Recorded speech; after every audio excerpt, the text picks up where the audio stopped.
says that his client is aware of information that would contradict the governor.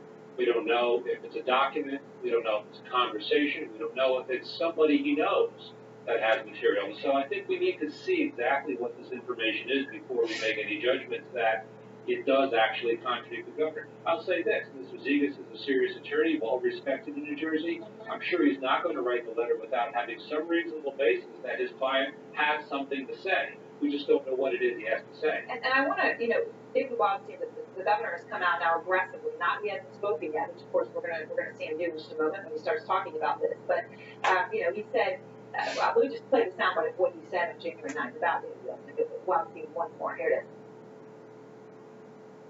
I was actually the guy out there. I wasn't overalls and a hat, so I wasn't.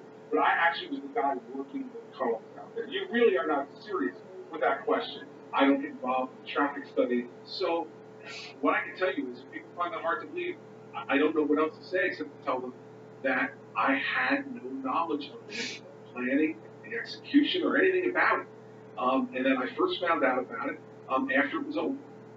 And I want to get to the David Wildstein question I have in just a moment, but John, let me ask you about that first. He has said again and again and again, if it turns out that there is a smoking gun, and as John just said, he doesn't see one, and he's the guy looking into this. If there is he done? Yeah, absolutely. He's put his credibility on the line. He's been very clear. He's a former U.S. attorney. He knows the implications of this, and he's a pretty savvy politician. So when he says he didn't know, if he's lying, he's done.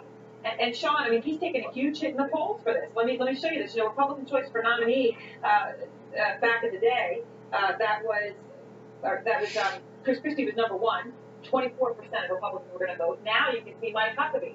Mike Huckabee is number one with 14%. Mike Huckabee, who got trounced, obviously, when he tried to run for president. What does this say to you?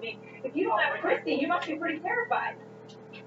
Oh, okay, that's a bit of a stretch. First of all, Mike Huckabee did very, very well last time. Mike Huckabee's was an amazing governor, a huge figure in our party. So that aside, and additionally, he wasn't even in the poll the last time you guys did it. So that's a little unfair. Second of all, anybody would take a hit in the polls if you had the pile-on and the media pile-on that we have seen over this event. In fact, I think the New York Times, what they did last weekend was just unbelievably reprehensible. It is, it's up there with tabloid media. But the notion that this quote-unquote scandal, that the assemblyman admits that there is no smoking gun, no evidence beyond the actions the governor's already taken, and yet you see the throngs of media out there outside of a radio station, is unreal. I cannot believe that there's been zero attention paid to any of the scandals in D.C.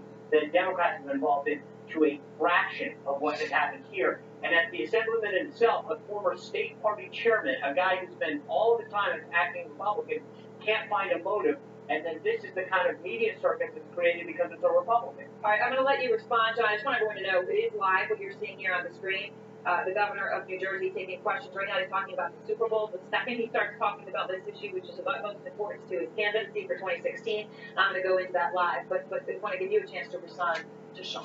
Well, look, the governor's office is involved. There's no doubt about that. There's an email from Bridget Kelly, a deputy chief of staff, somebody appointed to a high position, that said, let's close these lanes and close traffic in Fort Lee.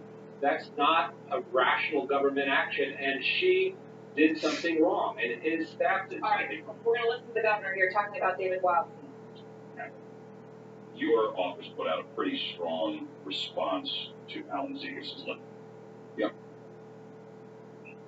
What in particular do you dispute in Wildstein's account at this point? Well, Eric, listen.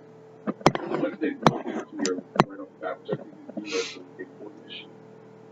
And the most important issue is, did I know anything about the plan to close these lanes? Did I authorize it? Did I know about it? Did I approve it? Did I have any knowledge of it beforehand?